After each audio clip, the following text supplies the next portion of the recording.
Good morning. I'm Jeff Henderson, the worship associate this morning, and I have a few announcements for you before we begin our service. Am I audible? No?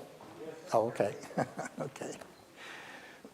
A warm welcome to everyone this morning, to those of you here in person, and to those watching on YouTube. Everyone is welcome here, whether your heritage, your age, your income, your abilities, and whatever your religious beliefs, and however you choose to participate, in person or on YouTube. As a welcoming congregation, we affirm the full inclusion of people of all sexual orientations and gender identities. A very special welcome to any visitors with us this morning. If you'd like to get connected and learn more about our community life, please take a moment to fill out a yellow pew card located on the back of the seat in front of you, or sign the guest book in the vestibule. We hope you'll join us downstairs in our social hall following the service for refreshments, so we have a chance to connect in person. To reach the social hall, we exit through this door behind me, down the hall, and down the stairs. The restrooms are over there too. The newest episode of our monthly podcast, Siding with Love, has arrived. We had a glitch with the link in the Friday email, but we'll figure that out so you can listen soon. Reverend Janet and Carol Bousquet had a great time discussing possibilities, which is our theme for the month as we emerge from this hard winter. Hopefully reemerge. I was in Boston on Friday, and it was warm and green down there, so it's on its way. And Janet noticed that the Liberty Tree Mall was getting a little bit green. Saturday evening, April 18th, the Gloucester Meeting House Foundation is presenting the Essex Piano Trio here in the sanctuary. These are excellent musicians who always offer a wonderful program. More information is available in the Friday email or on posters around the church. The concert starts at 7:30. That's April 18th. And then coming up on May 2nd is a concert by our own Deb Hardy and friends. Deb is a longtime church member and is offering this concert here for the benefit of the church. Mark your calendars to come hear Deb and friends, Brian King and Alice Underhill. That's Saturday, May 2nd at 2 p.m. Our next book discussion is coming up on May 12th. We'll be reading River of the Gods by Candace Millard. And that's a book about the source of the Nile River. This promises to be a great read. Everyone is welcome to join the conversation. Again, May 12 at 3 o'clock. Our Friday drop-in lunch takes place in the Williams Room downstairs every Friday at noon. There are some lively conversations happening. Everyone is welcome. If you're not receiving our weekly email, please contact Christine in the church office and she will add you to the list. Before we begin, if the folks watching from home would like to light a candle or chalice along with us here, please go and get one now so that we can perform this ritual together in spirit. Thank you.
That was lovely. I was thinking about how much I have to say to you this morning. It's too much.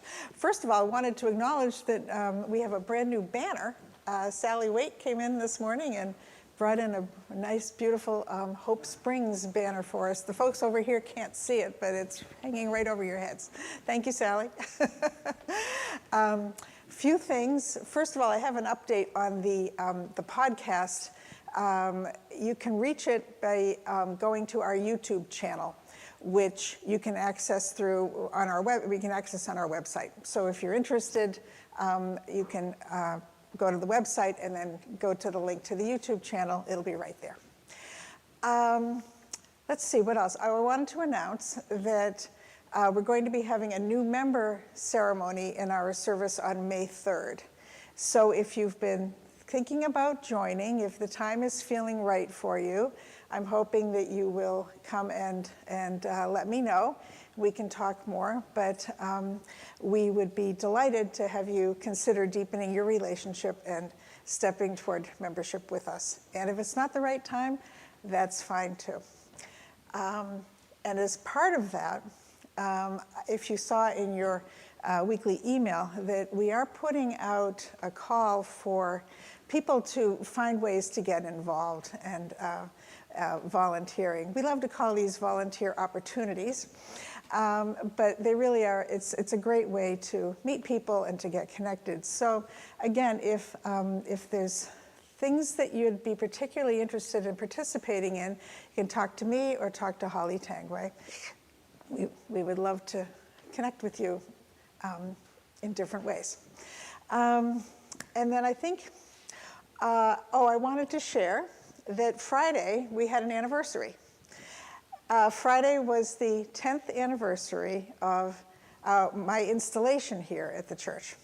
So if you can believe it.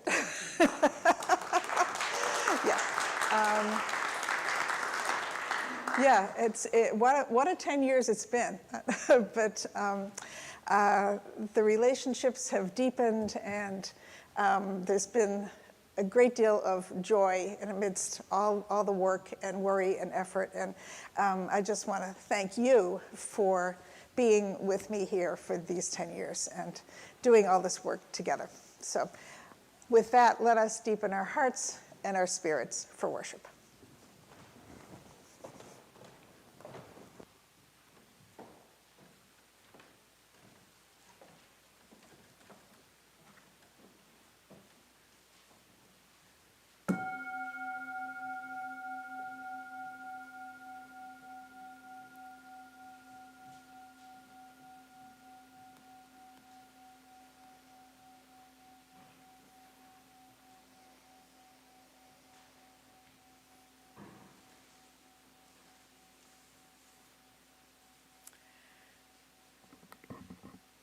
Don't leave your broken heart at the door.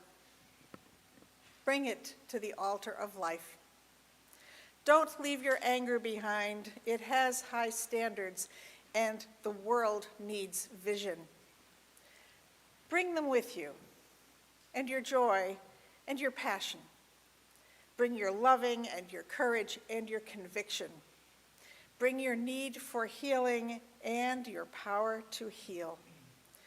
There is work to do, and you have all that you need to do it right here in this room. Let's begin here and now by worshiping together. Our opening hymn this morning is number 112 in your gray hymnal, Do You Hear? You're welcome to rise in body or in spirit.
Unitarian Universalist faith tradition, we enter into worship by the simple ritual of kindling our chalice.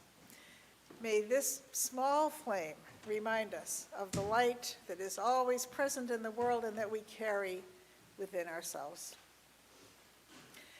As Jeff lights our chalice, if you have a candle or a chalice prepared at home, please light it with us now. We take a moment now to affirm the covenant that we share with one another. Newcomers and guests, the words of our affirmation are printed in your order of service if you'd like to read along with us. In the light of truth and the warmth of love, we gather to seek, to sustain, and to share. Life is a gift for which we are grateful. We gather in community to celebrate the glories and the mysteries of this great gift. And please, you're welcome to be seated. As part of our services, we light a candle each week to express our hopes for an end to war in the world. Conflict continues to spread, and as more violent incidents take place here at home, we realize that the world as a whole becomes less safe as a result of war. And so we take this moment and we use this moment to speak for all those who have no voice in the midst of conflict.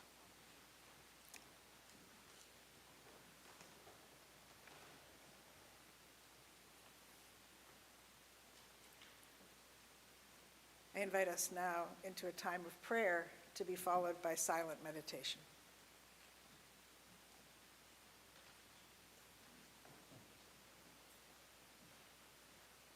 Spirit of life and love, we have lived through so much in recent days.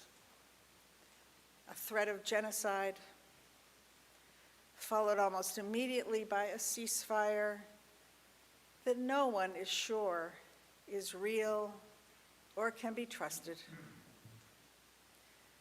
We live in daily uncertainty, and we fear that there's little that we can do.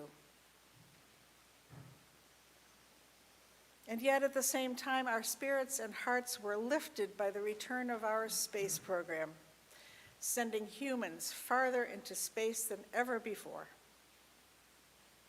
We are so grateful to have been given this opportunity in the midst of chaos to feel pride and delight and wonder. So much is being asked of us right now to wait through fear, to celebrate the success of our scientists, to share in the awe of the images of the heavens. We ask for clarity to hear truth, for wisdom to follow and grasp the daily turmoil, and for joy to break in when we are called to celebrate, and for a continued sense of awe and humility that help to make us human. We hold in our hearts all of our loved ones who cannot be here with us today. May they sense our care and our love.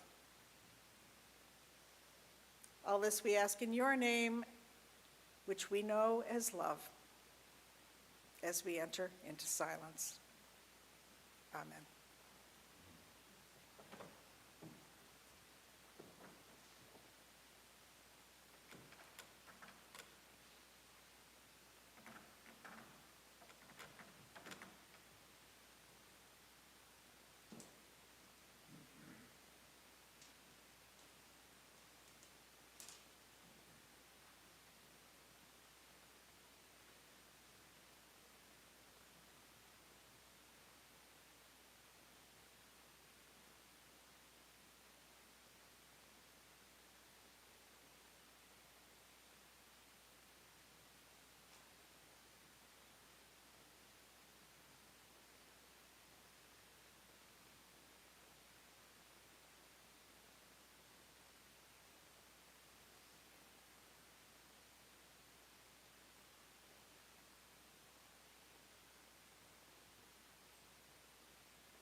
I invite us now to read together our responsive reading, which can be found on the insert in your order of service. Please read the bold-faced portions. Out of a community of diverse heritage and belief, we come together to share our hope and to create good in the world. the prophets of all traditions and times have taught that we are called to mercy, generosity, and mutual care. And that to be great is to serve. We know that there can be no enduring happiness for humanity so long as suffering and want go unrelieved. Until all may be sheltered, none of us is truly at home. May the power of our various faiths sustain us in this work, that we may be the hands of holy creativity and justice. And together build a better world.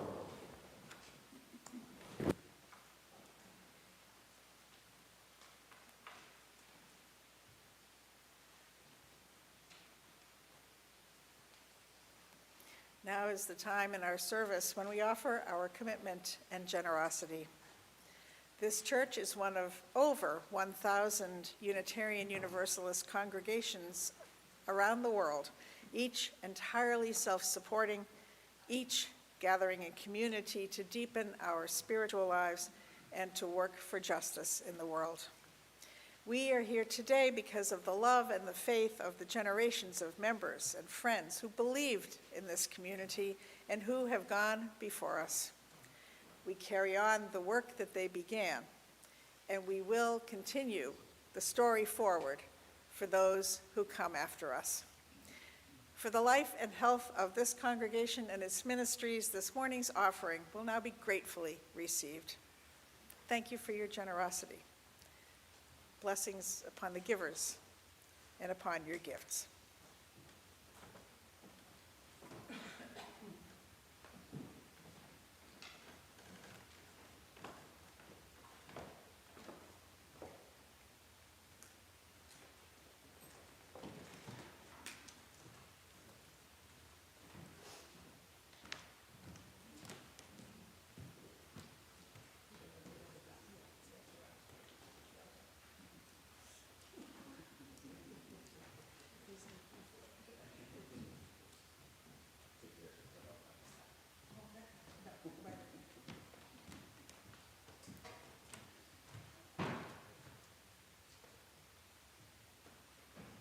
A friend of mine named Richard Feldman wrote this song decades ago, and I always remembered it.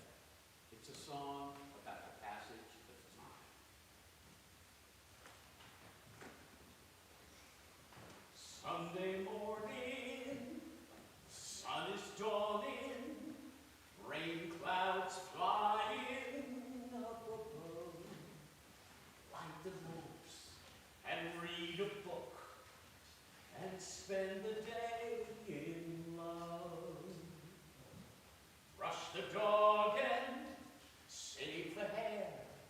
I'll weave a coat to keep you warm.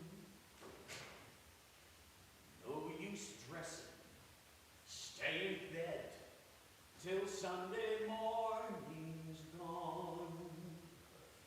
I left my shoes out in your hallway. I shook my troubles out your door. Come brush the dust off from the highway, 'cause I don't want it anymore. Sunday morning, the sun is dawning.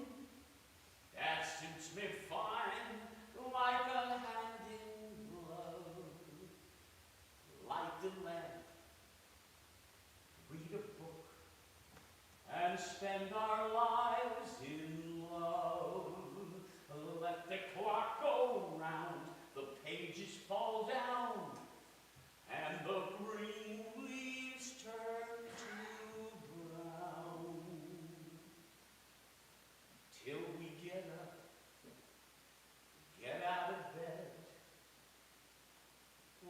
Sunday morning long.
The reading is from Pity the Nation by Khalil Gibran.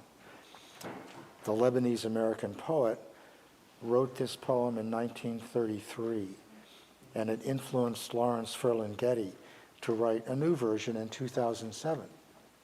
Here is Gibran's original version. Pity the nation that is full of beliefs and empty of religion. Pity the nation that wears a cloth it does not weave, eats a bread it does not harvest, and drinks a wine that flows not from its own winepress. Pity the nation that acclaims the bully as hero, and that deems the glittering conqueror bountiful. Pity the nation that despises a passion in its dream, yet submits in its awakening. Pity the nation that raises not its voice save when it walks in a funeral, boasts not except among its ruins, and will rebel not, save when its neck is laid between the sword and the block. Pity the nation whose statesman is a fox, whose philosopher is a juggler, and whose art is the art of patching and mimicking. Pity the nation that welcomes its new ruler with trumpetings and farewells him with hootings, only to welcome another with trumpeting again. Pity the nation whose sages are dumb with years and whose strong men are yet in the cradle. Pity the nation divided into fragments, each fragment deeming itself a nation. Here ends our reading.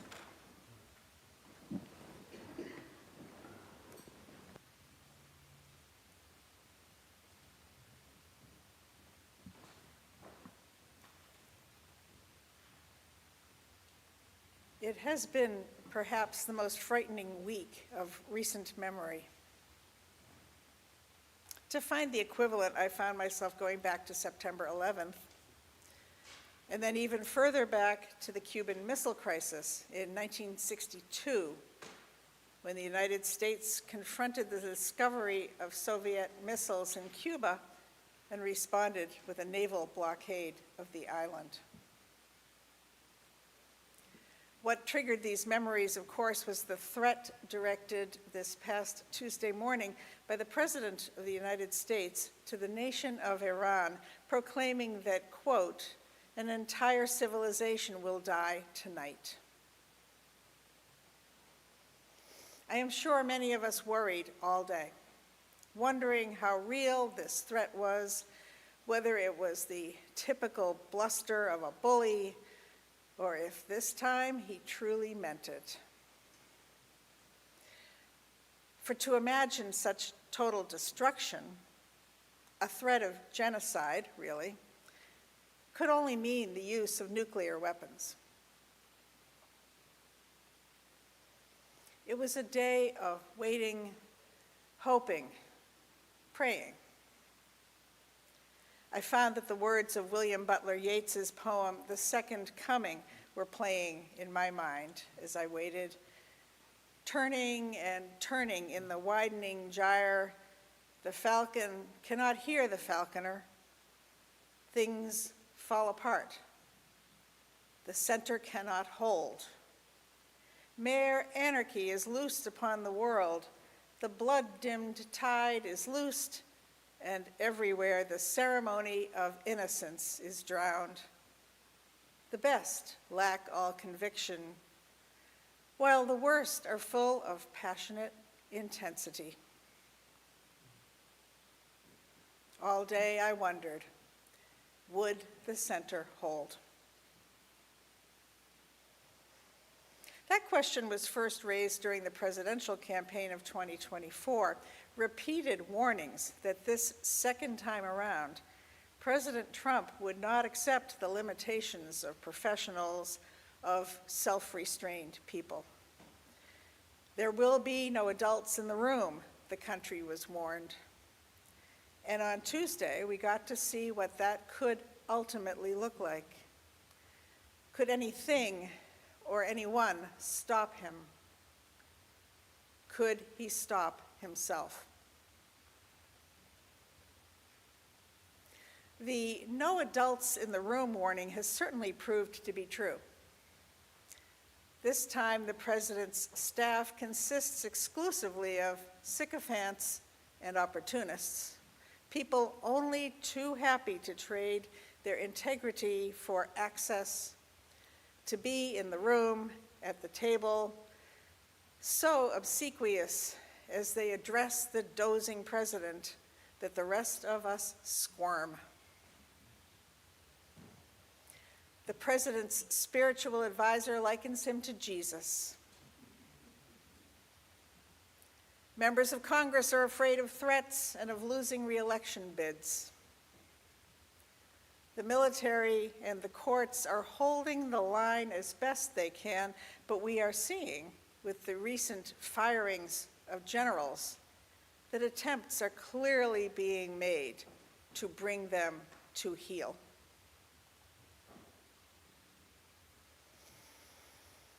The world has been here before. We have seen what happens when men with insatiable desire for power take control. Those of us who remember Napoleon from our history classes, and those who studied Adolf Hitler, which should be absolutely everyone, should be able to discern a particular pattern displayed by these types of men. They are incapable of stopping themselves. As the delusions of power consume them, they try frantically to acquire more and more power. And for a while, they seem to succeed. It begins with consolidating power at home, aided by the circle of sycophants. And then, still dissatisfied, they begin reaching beyond their borders. The playbook is always basically the same, as scholars like Timothy Snyder and Hannah Arendt tell us. Identify scapegoats, create divisions, and make it impossible for people to trust and believe each other. Erode the norms, especially the democratic norms that hold the center for a society. Reject any truth not coming from them. Believe me, they insist. For such people, any retreat forces them to confront their limitations, so there can be no reflection, no admission of guilt or shame or failure. Eventually, luckily for the world and its inhabitants, the delusions grow so consuming that the leader becomes incapable of any form of humility and becomes divorced from reality. One way or another, things do start to fall apart.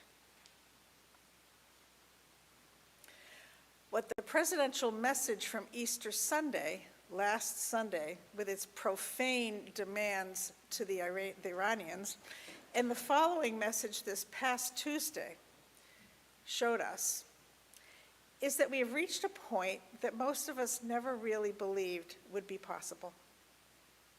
For 80 years, we've told ourselves this could never happen here. This week showed us that not only could it happen, in fact, it is happening. We have been brought to the brink. So, my dears, we were right to be afraid. And while the situation moderated, we don't have a clear picture of what the future holds for us. It was hard for me to bring this to you today. I always want our time together to be relevant, but also a safe refuge from everything that feels out of control for us. And yet the events of this week, a threat of committing war crimes, of genocide, demanded a reckoning, demanded a naming of exactly what is taking place as we watch. We must not look away, and we must speak. So, this has been a reckoning, yes, but at the same time, today, we also pause to look at what possibilities might emerge from this week. After all, our theme for April is possibilities. So we watch with clarity, but we also watch for reasons of hope.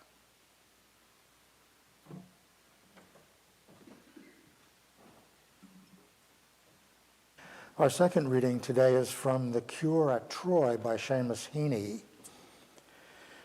A bit of background on this play. This is a play published in 1991, but it updates a much earlier play, Philoctetes, a play by Sophocles, which was produced 2,435 years ago. At a time when Athens was nearing the end of a devastating war that had dragged on now for 22 years. The play, Philoctetes, was set 700 years earlier than that, in the 10th year of the Trojan War, another Middle Eastern conflict, which the Greeks learned they could win only if they had possession of Philoctetes' bow. The problem was, at the start of the war, they had abandoned Philoctetes when he was too ill to travel on a deserted island.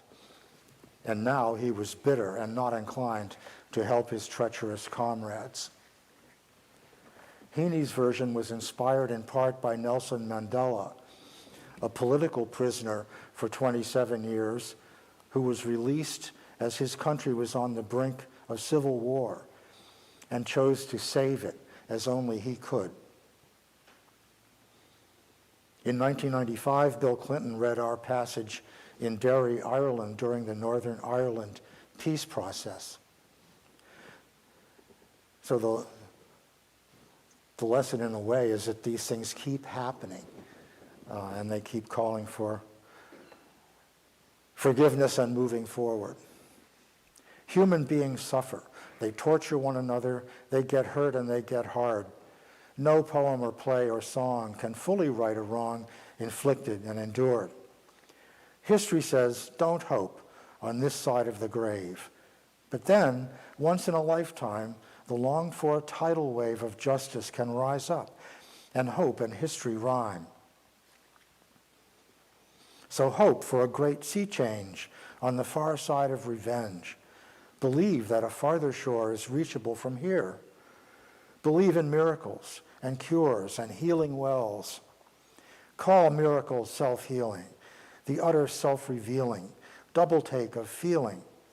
If there's fire on the mountain and lightning and storm and a God speaks from the sky, that means something is hearing, the outcry and the birth cry of new life at its term. It means, once in a lifetime, that justice can rise up and hope and history rhyme.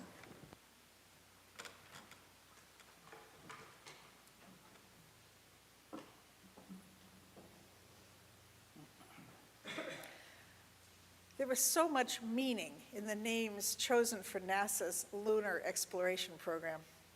First, Artemis. Artemis, the goddess of the hunt and of the moon. The female twin of Apollo, our last lunar mission so many years ago. NASA, those rocket scientists, can still think poetically, can still inspire us to great heights by their choice of names. And then the mission's crew chose the name for the space capsule that would reach for the moon, integrity. There's a word we need to hear more. In contrast with the basest instincts on display at the beginning of last week, as the week wore on, we were more and more captured and awed by the wonder of space exploration. Certainly those of us who remember watching all those Mercury and Apollo splashdowns on our black and white TVs were delighted Friday night to see it happening again. It brought back memories of an America striving for excellence, aspiring, embracing science and learning and exploration. Now, granted, it was also not a perfect America back in the 1960s and 1970s. There was Vietnam and deep unrest. There would not have been a female astronaut among the crew, nor an African American. And yet, here in 2026, there was a joy in remembering our shared striving and our quest for knowledge, and a pride in what we could accomplish with a shared mission. The sight of Earth from space continues to humble us. It reminds us that we are ultimately connected, all part of this cosmos. A moment ago, I mentioned that people who aspire to become autocrats lack humility. Perhaps, someone commented on social media, we need to send them into space.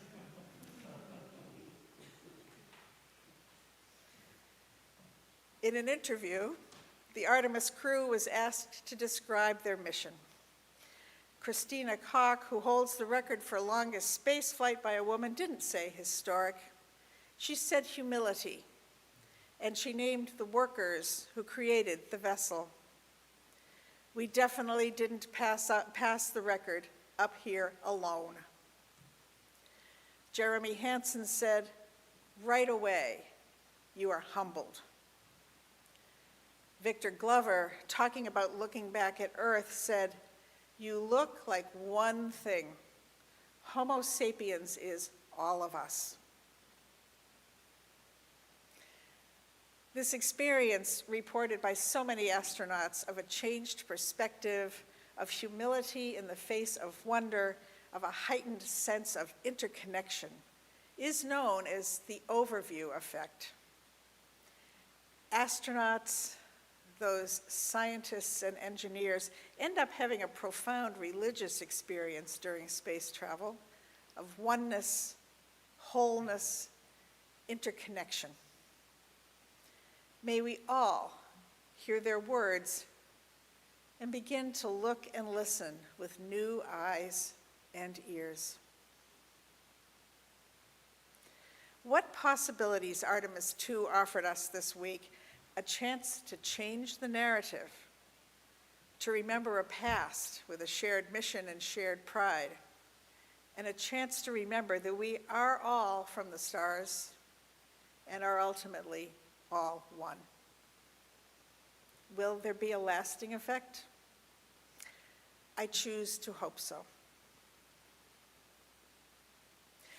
So there was joy this week and hope, and there was also resistance and more possibilities.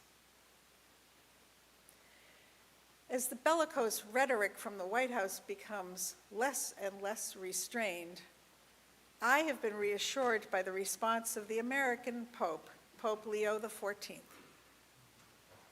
His has become a voice of clarity and principle, rejecting the claims of the Trump administration that the war with Iran is divinely inspired. God does not bless any conflict, responded the Pope. Anyone who is a disciple of Christ, the Prince of Peace, is never on the side of those who once wielded the sword and today drop bombs. Now, there are numerous religious leaders who speak in that same vein, including our own, the president of the UUA, Sophia Bettencourt. And those voices are welcome, and I wish they got more attention. But it is the Pope who can consistently summon coverage from the world's media, who can help to shape the narrative and to help hold the line, to hold the center, and counter the delusions and the wild claims of holy war. And he is doing it. He has also called for treating immigrants with respect and dignity. So far, and especially this week, Pope Leo is helping steady us to remind us that we do not commit atrocities in God's name. With his leadership, I am hopeful that more and more religious voices will be raised and heard, calling us back to the center, calling us to justice and mercy and peace.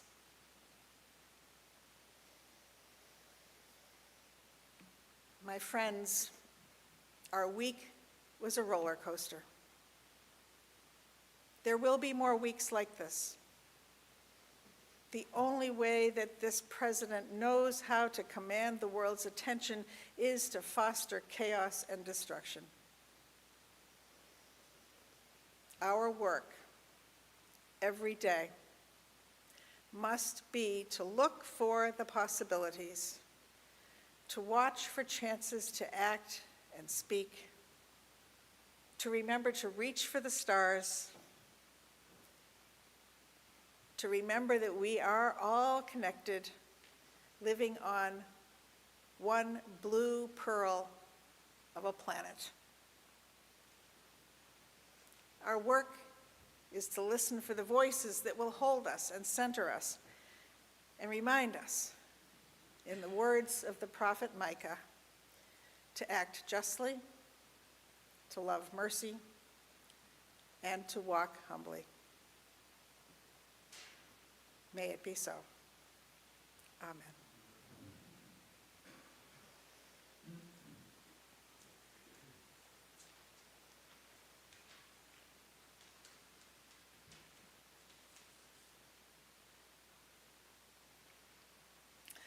I invite us to say together the unison prayer that is printed in your order of service.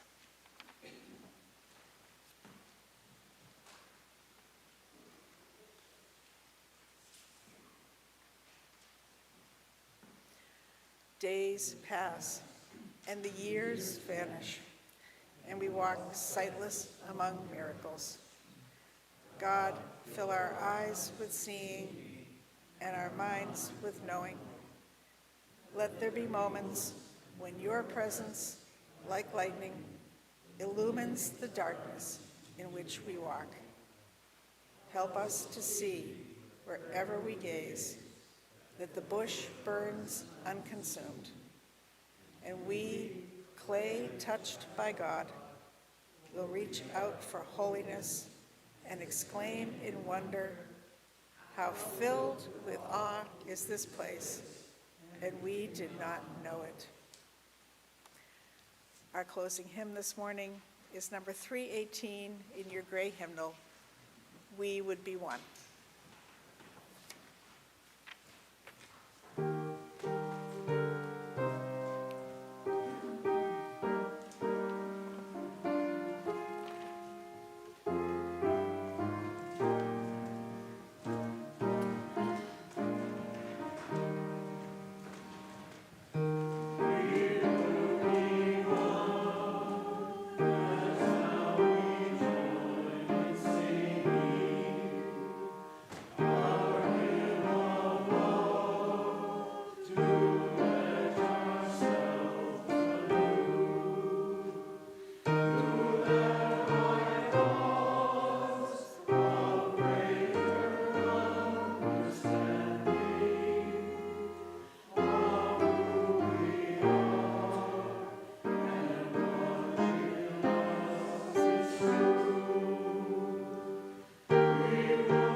Take courage, friends. The way is often hard, the path is never clear, and the stakes are very high. Take courage, for deep down there is another truth. You are not alone. Amen.